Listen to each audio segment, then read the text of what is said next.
Le mercredi 18 décembre 2024 a eu lieu la conférence débat sur la question de l'employabilité des personnes handicapées. Cet instant d'échange organisé par l'ONG Batime vise à renforcer la détermination des personnes handicapées à leur insertion socio-professionnelle. Des conditions d'aménagement, même si ce n'est pas pour les personnes handicapées normalement que c'était prévu, des conditions d'aménagement tenant compte d'une situation qui survient en cours d'emploi était prévu, et avec l'adoption ou pendant la ratification de la Convention des Nations Unies relative aux droits des personnes handicapées, puis l'adoption de la loi 2017-06 du 29 septembre 2017 portant protection et promotion des droits des personnes handicapées, et enfin la vague des décrets et arrêtés d'application qui a été pris.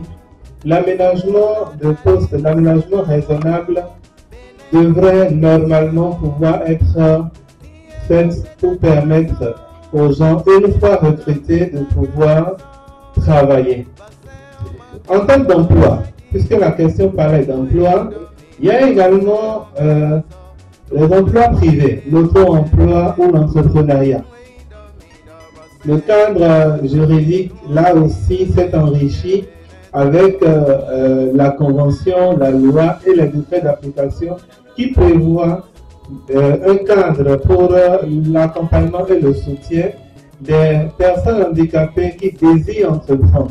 Madame Fernande Adikou, assistante sociale et malvoyante et représentante de la directrice départementale des affaires sociales du littoral, insiste sur la mise en valeur de soi pour la personne handicapée. Pour elle, le handicap, loin d'être un aspect restrictif absolu, offre un contexte d'usurpation de soi. Ce soir, j'ai juste apporté mon témoignage de personnes convaincues que la personne handicapée doit pouvoir travailler, doit pouvoir apporter un plus à la société, contribuer à son agrandissement par rapport à toutes les actions qu'elle peut mener, que ce soit sur le plan professionnel, sur le plan personnel, mais aussi et surtout dans le cadre de son auto-promotion. Pour la personne handicapée de vue, et d'ailleurs tous les types de handicap, c'est bien possible de se vendre parce qu'il y a quelque chose à surmonter. C'est d'abord le handicap. Mais dès qu'on est convaincu que le handicap est vraiment plutôt un tremplin pour se vendre aux autres, c'est qu'on y arrive mieux. Parce que le handicap, en réalité, peut nous permettre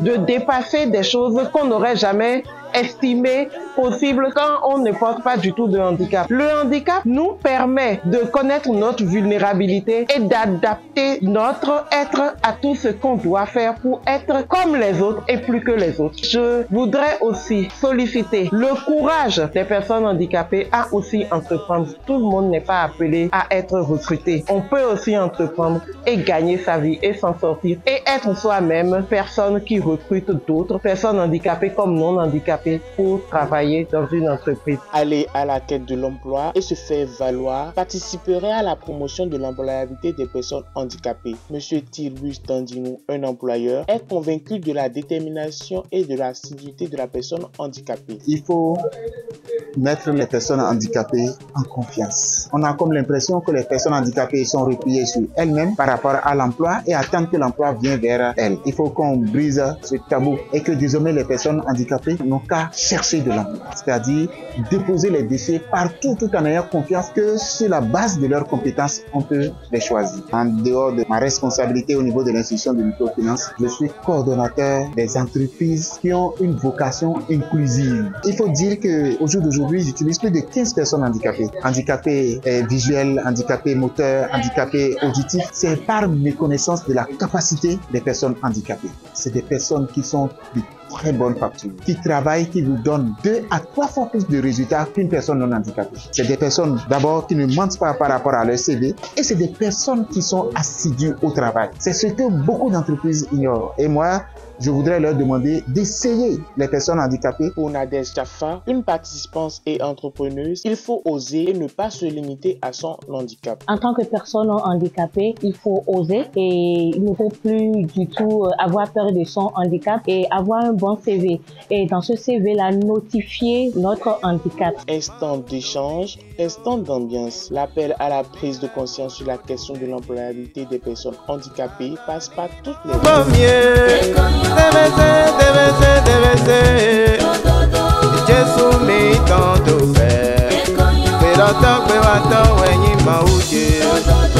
Fatima mano bejezea